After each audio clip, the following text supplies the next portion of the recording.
પાસે માંગવું હોય તો સાધનો ન માંગતા, સગવડતાઓ ન માંગતા, સારી સમજ માંગજો. અને નિશ્ચિત તમને કહું, 7 દિવસ કથા સાંભળશો તો ઉત્તમ સમજથી સંપન્ન બની જશો. પ્રપન્ન તો બનીશું, ભગવાનના શરણાગત તો થઈશું, પણ સારી સમજથી સંપન્ન પણ બનીશું. આજે સમાજના દરેક વર્ગમાં જુઓ, બાળક પાસે બાળપણ સિવાય બધું જ છે. બાળક છે, નિર્દોષતા જલ્દી જતી રહેતી હોય એવું લાગે છે. એટલે બાળકો થોડા 10-15 વર્ષના હોય તો નિર્દોષ લાગતા, આજે તરત મેચ્યોર થઈ જાય છે. ક્યાંક બાળપણ જલ્દી ગુમાવતા હોય એવું લાગે છે. યુવાનો પાસે જુઓ, શક્તિ છે, સામર્થ્ય છે, સત્વનો અભાવ છે, દિશાનો અભાવ છે.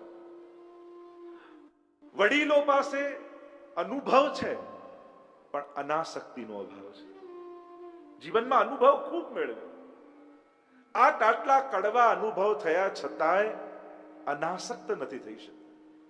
ક્યાંક ને ક્યાંક આસક્તિ પકડી રાખે છે. અને એટલા માટે જે અવસ્થામાંથી પસાર થઈએ છે એ અવસ્થાને આપણે માણી નથી શકતા. બાકી બાળપણને માણવું જોઈએ, યુવાનીને માણવું જોઈએ, અને ઘડપણને માનવું જોઈએ. એને માણતા આવડવું જોઈએ. અનાસક્ત થયા વગર વૃદ્ધા અવસ્થાને માણી નહીં શકે. કારણ કે જ્યારે શરીર ચાલતું બંધ થશે અને આસક્તિઓ વધારે ચાલશે ને, એટલો જ વધારે ઉદ્વેગ જીવનમાં પેદા થશે. અમુક ઉંમર થાય એટલે અનાસક્ત થતા શીખવું પડે. નથી થતું એમ જીવ બાળ્યા કરતા યુવાનીમાં જે કર્યું એને વાગોળીને આનંદમાં રહેવું. ઘણી વાર ઉંમર થાય ને એટલે માણસ બહુ જીવ બાળતો થઈ જાય. હવે પહેલા જેવી સેવા નથી થતી, હવે પહેલા જેવા સત્કર્મ નથી થતા, હવે પહેલા જેવું પ્રભુનું ભજન નથી થતું. જીવ બાળવા કરતા યુવાનીમાં જ્યારે કર્યું ને, જ્યારે આનંદ કર્યા, યાત્રાઓ કરી, મનોરથો કર્યા, કથાઓ કરી, બસ એને વાગોળીને આનંદ મારો. પણ જીવ બાળતા રહેવું ઠીક નથી. તો દરેક અવસ્થાનો જ્યારે માણસ આનંદ એ પ્રમાણે ન ઉઠાવી શકે, ત્યારે આ ભાગવત કથા સંજીવની બનીને જીવનમાં પ્રવેશે છે. આને ઔષધિ કઈ છે. ભવૌ સદા છોત્ર મનોભિરામાત કૌત્તમ શ્લોક ગુણાનુવાદાત પુમાન વિરજ્યેત વિના પશુજ્ઞાત. 10મ સ્કંદના પ્રારંભમાં જ આને ભવૌષધિ કહી છે. આ ઔષધિ છે. કારણ કે એક રોગ દરેકને છે, એનું નામ છે ભવરોગ. આ ભવરોગ દરેકને લાગેલો છે અને એના માટે દરેક લોકો પાસે ઉપાય છે. જન્મ મરણના ચક્કરમાંથી છૂટવા માટે દેવતાઓ પાસે સ્વર્ગનું અમૃત છે. આ દેવતાઓ અમૃત પીએ સ્વર્ગનું, જે સમુદ્ર મંથનમાંથી નીકળ્યું ને એ પીએ એટલે દેવતાઓ અમર. અને દેવતાઓ જ અમર છે એવું નહીં, અસુરોય અમર છે. કારણ કે અસુરોના ગુરુ શુક્રાચાર્ય પાસે સંજીવની વિદ્યા છે. દેવતાઓ પાસે સ્વર્ગનું અમૃત છે, અસુરો પાસે સંજીવની વિદ્યા છે. અને સંજીવની વિદ્યાને કારણે એ લોકો અમર છે. રહી ગયો કેવલ માણસ. અને માણસ જન્મ મરણના ચક્કરમાં ફર્યા જ કરે. અને એકવાર એણે ભગવાનને પૂછ્યું, અમે અમર થવા માટે શું કરીએ? તો ભગવાન કે તમારા માટે મેં પણ એક વસ્તુ આપી છે, અને એ છે કથામૃત. આ અમૃતને જો તમે પીશો તો જન્મ મરણના ચક્કરમાંથી છૂટી જશો. એટલે તો ગોપી ગીતમાં ગોપીજનો કહે છે, ગોપિયાं કહેને લગી તવ કથામૃતમ તપ્ત જીવનમ કવિ ભીરડિતમ कल्पशापहम. कहने लगी प्रभु आप जैसी दूसरी वस्तु हमारे पास आ गई है. प्रभु ने कहा कौन सी? गोपियों ने कहा आपकी कथा. आपનું આ કથામૃત કેવું છે?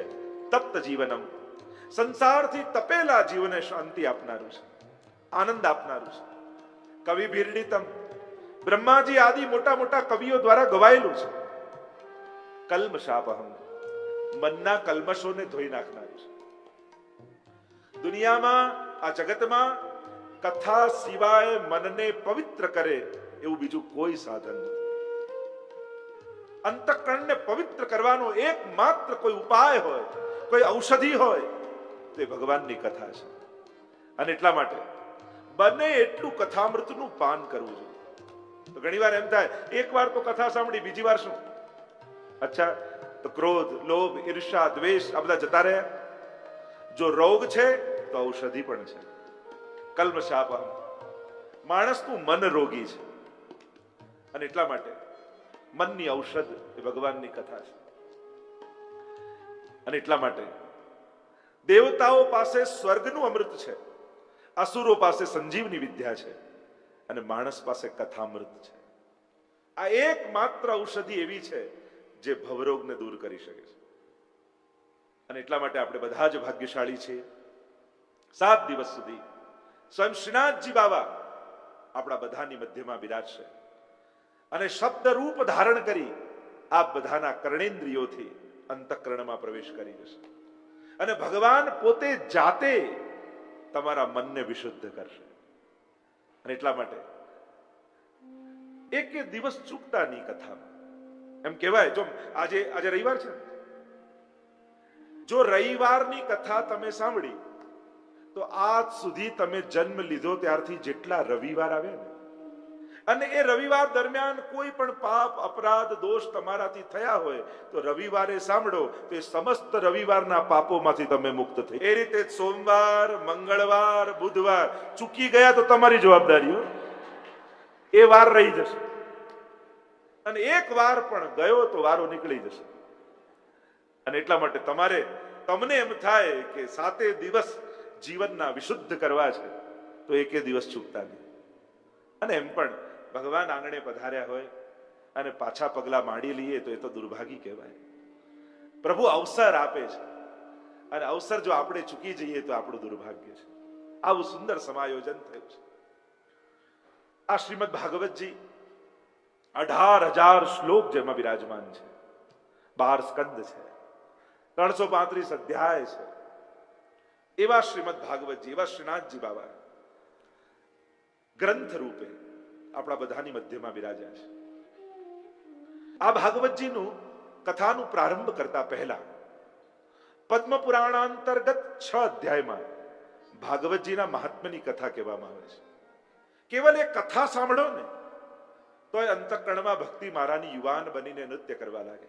તમારે ભક્તિ પામવી છે, તમારે વૈરાગ્ય પામવું છે, તમારે જ્ઞાન પામવું છે તો આ 6 અધ્યાયની મહાત્મ્યની કથાનું અચૂક શ્રવણ કરજો. 6 અધ્યાયમાં એટલા માટે કારણ કે ભગવાનની કથા છે. અને ભગવાન કોને કહેવાય તો કે જેની અંદર ભગ હોય ભગવાન. તો ભગ કોને કહેવાય તો કે ઐશ્વર્ય, વીર્ય, યશ, શ્રી, જ્ઞાન અને વૈરાગ્ય. આ 6 ગુણોને ભગ કહેવામાં આવે. અને આ ભગ જેણે ધારણ કર્યા છે એ ભગવાન છે. તો એવા ભગવાનની આ કથા 6 અધ્યાયમાં આપણે ગાઈશું. પ્રવેશ કરીએ મંગલાચરણ દ્વારા. આપણા શાસ્ત્રોની એક મર્યાદા છે.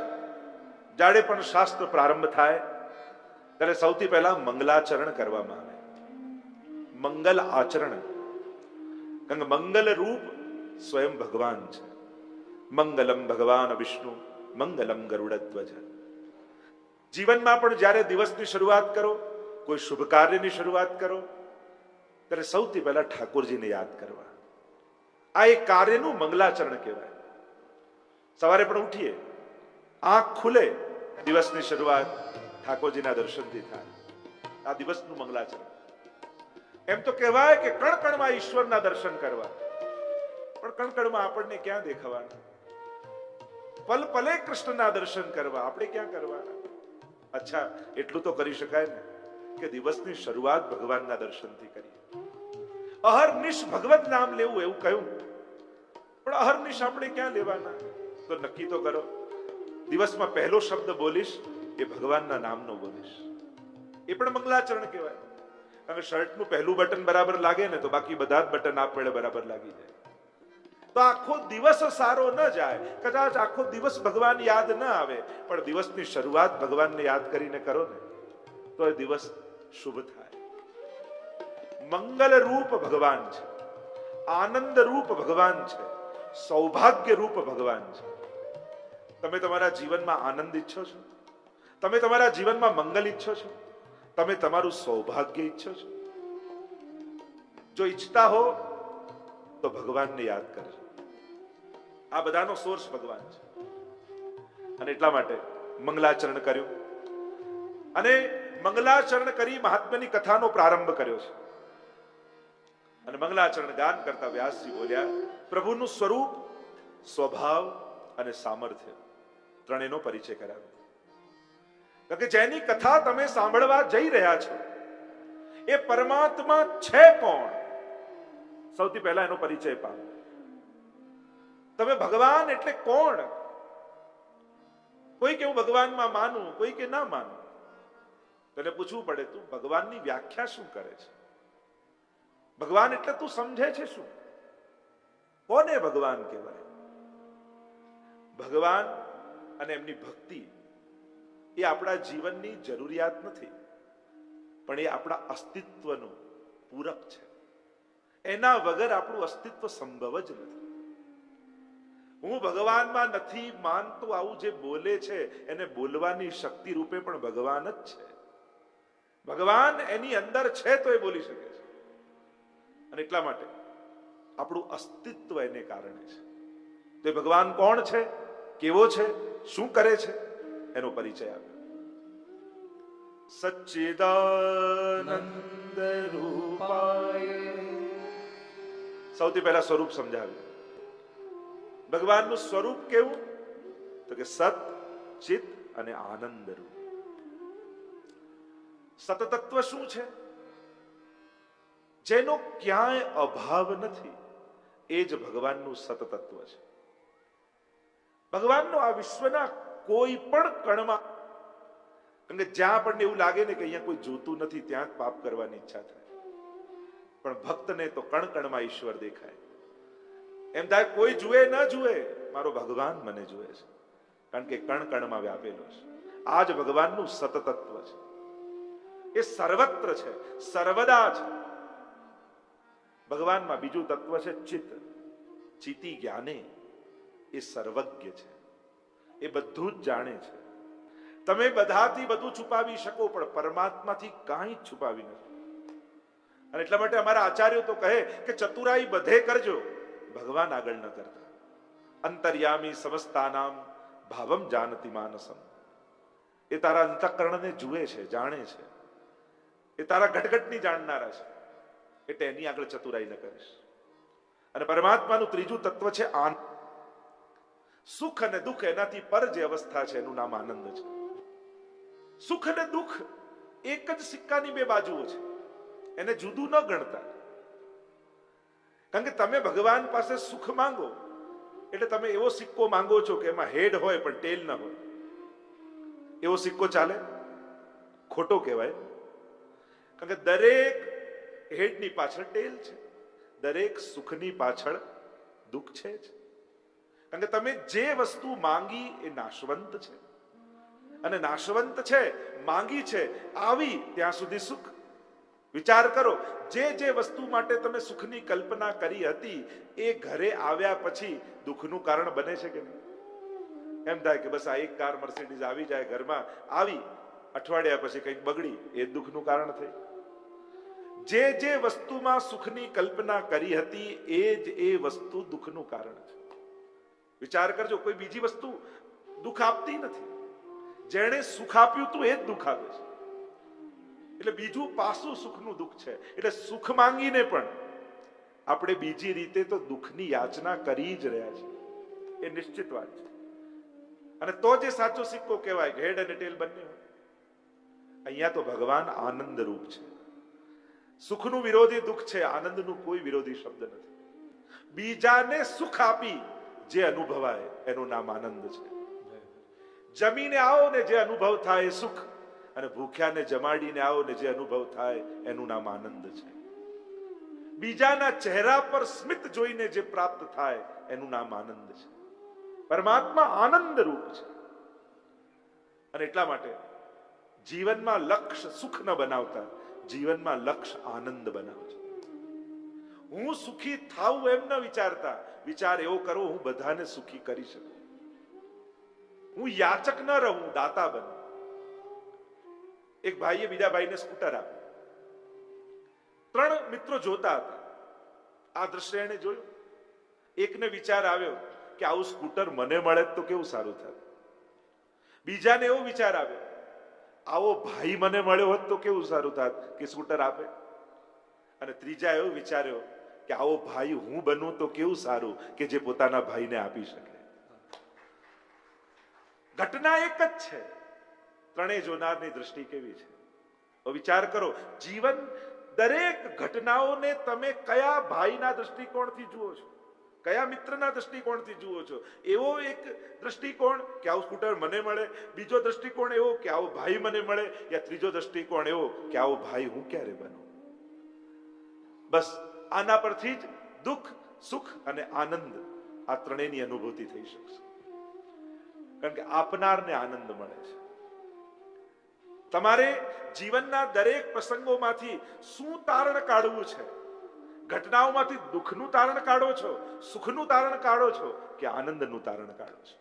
તમારે નક્કી કરવાનું. આ ભાગવતજી તમને દ્રષ્ટિ આપે છે. જગત તો એવું જ છે, એ જ જગત, એ જ સંસાર મહાપુરુષોને કઈ જુદો દેખાય છે, સાધારણને કઈ જુદો દેખાય છે. ઘટનાઓ કઈ બદલાઈ નથી જતી, દ્રષ્ટિકોણ જુદો હોય છે. એમ સંસારને જોવાનો તમારો દ્રષ્ટિકોણ કેવો છે તમારે વિચારવા. આ ભાગવતજી ગુરુ બની તમને દ્રષ્ટિ આપે છે. ગ્રંથમાં ભગવાન ન દેખાય તો ગ્રંથને ગુરુ માની લો, કારણ કે આ ગ્રંથ રૂપી ગુરુ તમને સદમાર્ગ આપશે. તમારું કલ્યાણ જેમાં હશે એવો રસ્તો તમને બતાવશે. અને એટલા માટે ભગવાન આનંદ રૂપ છે. સંસારમાંથી આનંદ પામવાની કોશિશ કરજો. વૈષ્ણવ કોણ? જો એક જ વાક્યમાં સમજાવું તો ન ભાવે એવાને પણ જે નિભાવે એનું નામ વૈષ્ણવ. ન ગમતા લોકોને પણ એની અંદર ભગવાન છે જોઈને સ્વીકારતા શીખે એનું નામ વૈષ્ણવ છે. ન ભાવે ને નિભાવે. કારણ કે દુનિયામાં બધા જ ગમતા મળે એવું જરૂરી થોડી છે, પણ છતાંય દરેકમાંથી કંઈક સારું શોધવાની. હમણાં ત્યાં હું કહેતો હતો કેરીચોમાં કે સારા માણસો ન ગોતો, પણ માણસમાં સારાઈને ગોતો. સારા માણસો ગોતવા જશો તો એકલા રહી જશો, પણ માણસમાં સારાઈને ગોતશો ને તો ઘણા લોકોનો સમૂહ તમને મળી જશે. અને તમારી અંદર સારું જોવાનો દ્રષ્ટિકોણ છે. તમે સારા લોકોને જ નથી ગોતતા, કારણ કે આમાં નામે એકલા રહી જઈએ, કોઈ સારું મળતું જ નથી. અરે સારું ન ગોતીશ, સારાઈ ગોત માણસમાં, કારણ કે દરેકની અંદર કોઈક સારાઈ છુપાયેલી છે. બસ આ જો દ્રષ્ટિકોણ રહ્યો તો તમારી પાસે એક મોટું વર્તુળ તમારા મિત્ર વર્ગનું હશે, કારણ કે તમને સારાઈ જોતા આવડે છે. આ ભાગવતજી એવી દ્રષ્ટિ તમને આપશે કે દરેક વ્યક્તિમાં ગુણ જોતા શીખી જશો. તો આનંદ રૂપ પરમાત્મા છે. સચ્ચિદાનંદ રૂપાય સતરૂપ, ચિદરૂપ અને આનંદ રૂપ. આ એનું સ્વરૂપ છે. અચ્છા, સ્વરૂપ તો સુંદર છે, પણ આ કરે છે શું પરમાત્મા? તો કહ્યું વિશ્વોત્પત્યાદિ હેતવે, વિશ્વની ઉત્પત્તિ, સ્થિતિ અને લય કરે છે. આ જે કાંઈ દેખાય છે એનું જ સર્જન છે. આ એના જ જુદા રૂપ છે. રૂપ નામ વિભેદેન જગત ક્રીડતી યોયતઃ. રૂપ નામના ભેદથી એ જગતમાં ક્રીડા કરી રહ્યો છે. અને એટલા માટે આ જે કાંઈ છે એ સર્જન એનું છે. એક ટાંકણી પણ આપણે સ્વીકારવા તૈયાર થતા નથી કે એમને બની ગઈ. તો એક નાનકડી ટાંકણી તમે સ્વીકારવા તૈયાર ન થાઓ કે એમને બને, તો આખું બ્રહ્માંડને જોઈને ભગવાન યાદ કેમ ના આવે? કોણ છે આનો સર્જક? કોણ છે આનો પાલક? આ સ્થિતિ કરનારા પરમાત્મા છે. ભલે ને આપણને એમ લાગતું હોય કે હું ચલાવું છું, ચલાવનારો પરમાત્મા. ઘણી વાર લોકો કે અમે નહીં રહીએ ને ખબર પડશે ઘર કેમ ચાલે છે. તો બધા કેનારા જતા રહે છે, બધાના ઘર સારી રીતે ચાલે છે. કોઈ નથી કે ઘણી વાર તો એ જ નડતો હોય, એના ગયા પછી તો વધારે સારું ચાલતું. એટલે આપણને એમ લાગે કે મારે કારણે આ બધું ચાલે. એનાથી મોટું અજ્ઞાન બીજું કાંઈ નથી, કારણ કે આપણને ચલાવનારો પરમાત્મા છે. પાલક એ જ છે. એ જ આ બધું સંસાર ચલાવી રહ્યો છે. અને લય કરનારો પણ એ જ છે. પોતાનામાંથી પ્રગટ કરે અને પોતાનામાં જ લય કરે. જેમ એક નાનકડું બાળક માટીનું ઘર બનાવે, બનાવતો હોય ત્યારે પણ આનંદ, રમતો હોય ત્યારે પણ આનંદ, અને એને તોડે ત્યારે પણ એના ચિત્તમાં આનંદ જ હોય છે. એમ પરમાત્માના સર્જનમાં આનંદ છે, પાલનમાં આનંદ છે, વિસર્જનમાં પણ આનંદ છે. તો અચ્છા, આ પરમાત્મા સૃષ્ટિનું સર્જન, પાલન અને લય કરે છે, આવું મોટું સામર્થ્ય. પણ જે બહુ મોટા કામ કરે ને સ્વભાવના બહુ આકરા હોય. તો કે આનો સ્વભાવ કેવો છે? કારણ કે સામર્થ્ય અને સહજતા આ બંનેનો સુભગ મિલન થવું બહુ દુર્લભ છે. બહુ મોટો માણસ આપણે એમ કહીએ તો મોટા પદને કારણે એની મોટા ન હોય, એની મોટાઈ, મનની મોટાઈને કારણે એનું મોટાપણ હોય. અને એટલા માટે સમર્થ વ્યક્તિઓ સહજ મળે એ બહુ દુર્લભ હોય. અને એની સહજતા આપણને સહજ એના બનાવી લે. એટલે સ્વાભાવિક બનવું. દુનિયામાં અઘરામાં અઘરું કામ છે સહેલું બનવું, સરળ બનવું, એ સૌથી અઘરું છે. તો ભગવાન આટલા સામર્થ્યવાન, તો એમનો સ્વભાવ કેવો હશે? તો કે આમના જેવો દયાળુ બીજું કોઈ નથી. તાપત્રય વિનાશાય શ્રી કૃષ્ણાય વયમ નમઃ. આ ત્રિવિધ તાપોને હરી લેનાર છે. તમારા જીવનમાં કોઈ પણ પ્રકારનું દુઃખ આવે તો બીજે ક્યાંય ફાંફા ન મારતા, ભગવાન અને ગુરુના શરણે બેસી જજો. કેવલ ને કેવલ આ જગતમાં દુઃખને દૂર કરનારા બે જ તત્વો છે, કાં ભગવાનની કૃપા અને કાં ગુરુના આશીર્વાદ. આપણે ભલે એમ કહેતા હોઈએ ને, પ્રાય બોલવામાં આવતું હોય કે ભાગ્યમાં લખ્યું હોય એનાથી વધારે ન મળે, મહેનત કરો એટલું જ પ્રાપ્ત થાય, નસીબથી વધારે એક પૈસો મળવાનો નથી. કહેવાય ભલે, પણ શાસ્ત્રોના અધ્યયન કરો ને તો તમને એમ જાણવા મળે કે ભલે ભાગ્યમાં ન હોય પણ કોઈના આશીર્વાદે ઘણીવાર ફળી જતા હોય છે. કોઈની દુઆઓ પણ કામ કરી જતી હોય છે. ઘણીવાર ફેરવેલી માળાઓ કામ કરી જતી હોય, ઘણીવાર કોઈ તીર્થોની યાત્રા ફળી જાય, ઘણીવાર કોઈ ભગવાનને કરેલા વંદન ફળી જાય, ઘણીવાર કોઈ ગુરુના આશીર્વાદ કામ કરી જાય. એ શ્રદ્ધા રાખી શરણે જઈએ તો એ સામર્થ્ય પ્રભુમાં છે કે આપણા દુઃખોને હરી લે છે. દુઃખો ભગવાન ક્યારે પણ આપતો નથી. દુઃખ આવે છે આપણા નિર્ણયોને કારણે, આપણા કાર્યોને કારણે. પણ માણસની તકલીફ એ, સુખ આવે તો મેં કર્યું અને દુઃખ આવે તો ભગવાને આપ્યું. આ માણસની હોશિયારી છે. જ્યારે પણ દુઃખ આવે ને તેમ કે ભગવાનને મારા જોડે શું વાંધો છે, મને જ દુઃખ મળે. અરે દુઃખને ખોદીને જો એના મૂળમાં ક્યાંક તું જ મળીશ. દુઃખના મૂળમાં ક્યાંક આપણું જ કર્મ હોય છે. ભગવાન તો દુઃખ હરનારો છે. અને એટલા માટે દુઃખમાં, જ્યારે પણ જીવનમાં દુઃખ આવે ત્યારે કોઈ પણ લૌકિક લોકોનો આશ્રય કરવા કરતા ભગવાનના શરણે જવું. સંસારનો ઉપયોગ કરાય, સંસારની મદદ લેવાય, પણ ભાગ્યને ફેરવનારો તો કેવલ ને કેવલ પરમાત્મા છે. કારણ કે લોકો મદદ કરી શકે, સુખી ન કરી શકે. તમને મદદ કરવા 10 માણસ બાજુમાં ઊભા હોય, એમનામાં સામર્થ્ય કેટલું છે તમને મદદ કરી શકે એટલું.